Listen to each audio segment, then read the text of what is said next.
और एक बड़ी खबर इस वक्त आपको बता दें, बीजेपी संकल्प पत्र पर राहुल गांधी ने हमला किया है। जाहिर तौर पर यह अपेक्षित था और इसी लिहाज से उनका हमला भी सामने आया। क्या कहा अपने बयान में आपको बता दें, बीजेपी संकल्प पत्र पर राहुल गांधी ने हमला करते हुए इसे बोगस करार दिया।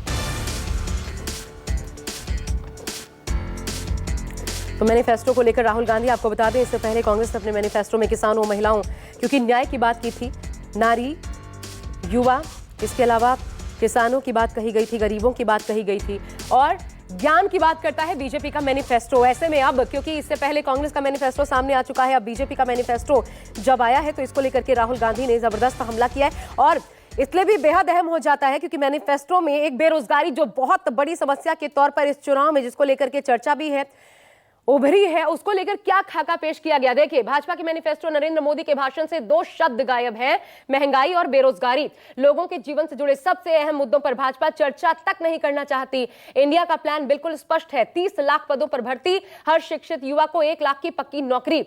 युवा इस बार मोदी के झांसे में नहीं आने वाले, अब तो कांग्रेस का हाथ मजबूत कर देश में रोजगार क्रांति लाएगा। युवाओं को लेकर यह बात कही है राहुल गांधी ने। और बड़ी बात आपको यह बता दें, क्योंकि इस मैनिफेस्टो में जो बीजेपी का मैनिफेस्टो है, इसमें कहा गया है अलग अलग सेक्टर्स की बात ये मैनिफेस्टो करता है और कहता है कि उसमें लाखों नौकरियां दी जाएंगी। लाखों नौकरियों की बात कही गई, कोई एग्जैक्ट फिगर इसमें नहीं दिखता।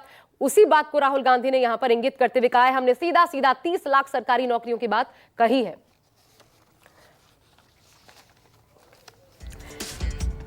और एक और बड़ी खबर आपको बता दें, बीजेपी घोषणा पत्र पर कांग्रेस और आम आदमी पार्टी दोनों ने ही हमला किया है। जी, इंडिया गठबंधन का एक तरीके से हमला ये पीएम ने 2024 का अपना जुमला पत्र घोषित किया है। 45 साल में आज सबसे ज्यादा बेरोजगारी है, यह आम आदमी पार्टी ने कहा है। बीजेपी का सबसे बड़ा जुमला, गरीबी खत्म की।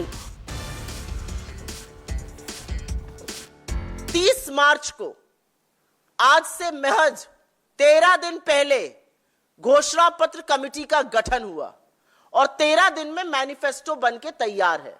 आसान रहा होगा, जुमला पत्र है, क्या करना है, 4 जुमले इधर चिपकाओ, मित्र की एक लिस्ट आई होगी, अमित शाह और मोदी जी ने बैठकर उसको कॉपी पेस्ट किया होगा और नड्डा जी ने बढ़िया फोटोकॉपी निकाली होगी। इसलिए 13 दिन में मैनिफेस्टो तैयार होकर आपके सामने है।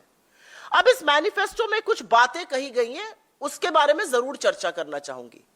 झूठ बोलो और इतनी जोर से बोलो और बार बार बोलो कि लोगों को लगे आप सच बोल रहे हैं। मोदी जी को लगता है वो ये गलती करने लगे हैं 10 साल बाद, वो देश की जनता को बेवकूफ समझने लगे हैं। भाजपा ने कहा हमने 25 करोड़ लोगों को गरीबी की सीमा रेखा से निकाला और आईएमएफ को इस पर जोड़ दिया। आपका यह दावा पूरी तरह से खोखला है। आपके ये दावे के पीछे नीति आयोग की एक रिपोर्ट है जिसकी किसी थर्ड पार्टी ने, IMF, world bank, Oxford university, किसी थर्ड पार्टी ने इसकी पुष्टि नहीं की है।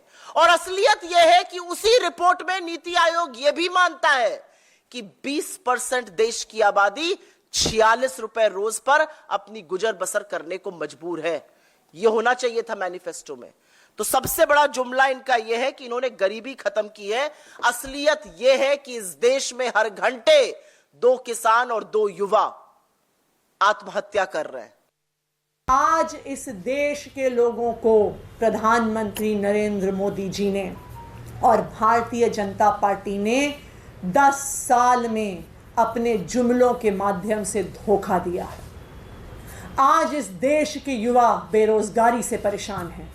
आज इस देश की गृहिणी महंगाई से परेशान हैं। सिलेंडर का दाम 300 रुपए से 1200 रुपए पहुंच गया, डीजल का दाम 55 रुपए से 90 रुपए पहुंच गया, पेट्रोल का दाम 75 रुपए से 100 रुपए पर पहुंच गया। आज इस देश के हर परिवार को अपना खर्चा चलाने में दिक्कत हो रही है। आज किसान के पास अपनी फसल बेचने का तरीका नहीं है, अपनी आय बढ़ाने का तरीका नहीं है। आज बच्चों के लिए सरकारी स्कूल नहीं है, देश के किसी नागरिक के लिए स्वास्थ्य की सुविधा नहीं है।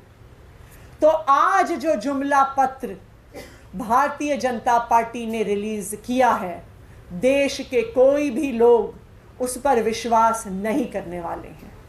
10 साल में भारतीय जनता पार्टी के जुमलों को पूरे देश ने देख लिया, युवाओं ने देख लिया, महिलाओं ने देख लिया, गृहिणियों ने देख लिया, और इस बार इन जुमलों के खिलाफ देश के लोग जरूर वोट